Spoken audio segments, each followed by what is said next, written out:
मोअज़्ज़ज़ ताजिर भाइयों, अस्सलाम वालेकुम। आज 1 नवंबर है।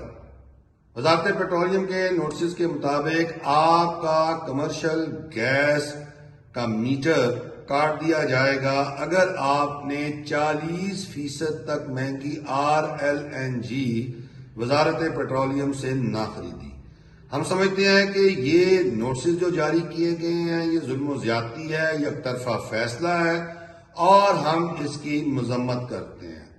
हमारी होटल इंडस्ट्री, हमारे रेस्टोरेंट, हमारे पेंट का कारोबार करने वाले, हमारी बेकरियां, हमारी कॉटन इंडस्ट्री और ताजरों का एक वसी सेक्टर जो है वो इस फैसले से मुतासर होने जा रहा है। महंगाई की एक नई लहर आने जा रही है, लिहाजा जरूरत इस बात की है कि ताजर तंजीमों के साथ मिल बैठकर इस मसले का हल तलाश किया जाए।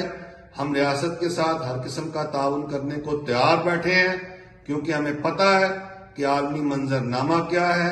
रशिया और यूक्रेन की लड़ाई है और उस जंग के नतीजे में जो गैस के हवाले से जो आलमी किल्लत पैदा हुई है और गैस की कीमतें आसमानों को छू रही हैं, हमें इसका भी मुकम्मल एहसास है। हम चाहते हैं कि वज़ारत पेट्रोलियम ताजरों के साथ मिल बैठकर, ताजर नुमाइंदों के साथ बैठकर इस मसले का कोई दरमियाना हल तलाश करे। उम्मीद है कि वज़ीर आज़म शहबाज शरीफ हमारे इस मसले पर नोटिस लेंगे और वजारत पेट्रोलियम को हदायत जारी करेंगे कि ताजर वफूद के साथ बैठकर कोई रास्ता निकाला जाए। बहुत बहुत शुक्रिया।